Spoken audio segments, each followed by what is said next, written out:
If you've been looking for the fastest, the best, and the easiest way to wrap up an NBA 2K25, then you've made it to the right place.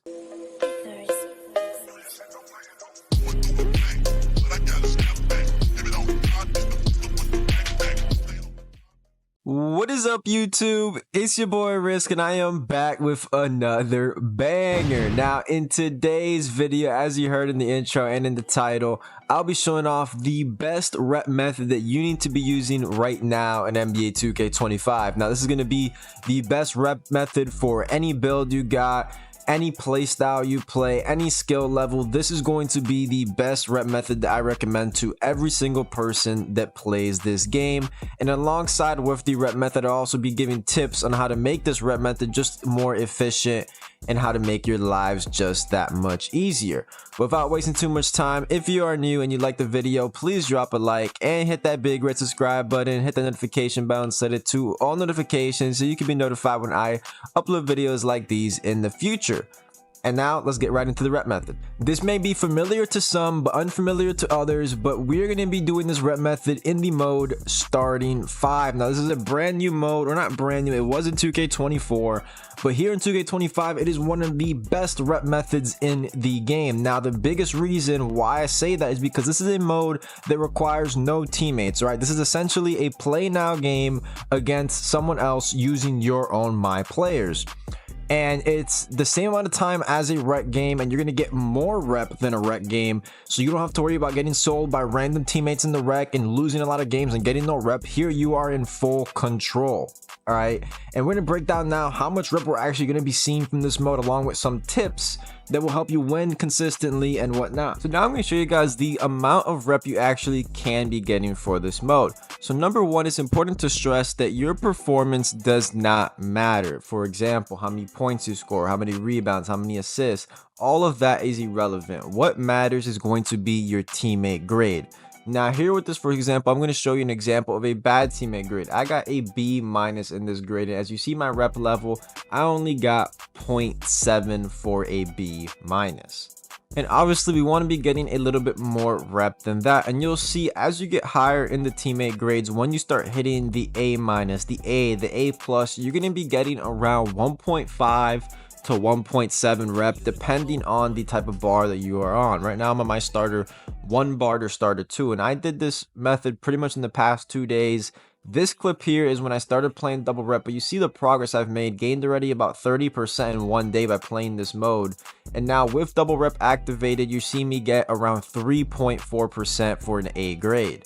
So with basic math here, if I didn't have double rep, I would have gotten 1.7 rep for an A grade. If that was A+, I would have gotten my 2%. And like I said, this is on a starter 1 to starter 2 bar, and as you get higher and higher, that 1.8, 1.9, 0.2 would actually drop to maybe a 1.5 per game. But if you're on a lower bar, you'll be getting 2.5, even 3% without double rep, which is why I think this rep method is so powerful, because when you look at the amount of time it takes, it's a 30-minute flat game, and you compare it to the rep you get in park, all right, you'll be able to get this game done and over with before you could finish 3, maybe even 4 park games. And those park games are only getting you 0.4 to 0.5% rep anyways, which is why I think as of now in 2K, this is the most efficient way to get rep regardless of what rep level you currently are sitting at. And now, since we know how much rep we're going to get, let's talk about how we can make sure we win all of our games. Because obviously if we're not winning our games, we're not going to get this rep that I so talk about here. So we want to make sure that we are winning these games, and in my opinion, the number one way to make sure that we're winning these games starts with this screen right here when you pick your team. Now, a lot of people might want to just immediately pick their favorite team. Like if you're a Timberwolves fan, you might just select the Timberwolves. That is not going to be how we're going to win in this mode. All right, you want to be making sure you're picking the best teams that will give you the best chance to win, and that starts with picking a team that is going to match up good against your opponent. For example, I am playing a 99 overall point guard. His user is on a point guard, right? I'm a power forward, so I cannot guard him. So it's going to be a CPU guarding him. So I want to make sure it's a good CPU. So someone like Drew Holiday and Derek White are two great defensive guards that will cause a little bit of havoc and a little bit of trouble for him, because in this mode, you're not allowed to switch matchups. So it's going to be the AI guarding him. And this goes for any position. If you're going up against a center, you want to find a team that has a very dominant center that will at least be able to somewhat guard them. But generally speaking, there's about 3 teams that I would use, and those are the only ones I would use. Now, number 1 would be the Phoenix Suns, simply because of just look at their talent on their roster. A lot of good defenders, a lot of good shooters, and spacing the floor is one of also the second most important things in this mode. You want to make sure all your players could shoot, because you will lose a game if your AIs don't hit shots. So picking a team like Dallas with Dante Exum as small forward like this guy's doing is not going to be a recipe to success, because I'll just leave him wide open.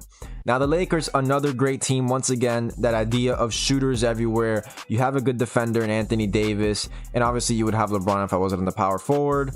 And then last but not least, you're going to go with the Boston Celtics, which in my opinion are the best team all around. You could space the floor. They work for every build, even here on the power forward. I'm removing Jason Tatum from the lineup, but I still have 4 great players around me that could defend and shoot the ball. And the second biggest tip I could give you guys is just literally focusing on your teammate grade. Like I said earlier, teammate grade affects, you know, the amount of rep that we're going to be getting in this game. So depending on your position, there's certain things you want to do. If you're a center, you want to focus on setting screens. It's an easy way to up your teammate grade.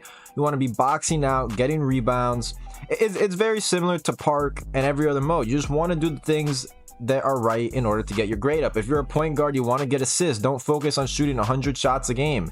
It is okay if you get carried by your AIs in this game. That is typically how you're going to have to win. Like I said, this is a very laid back mode that you could play when you're by yourself.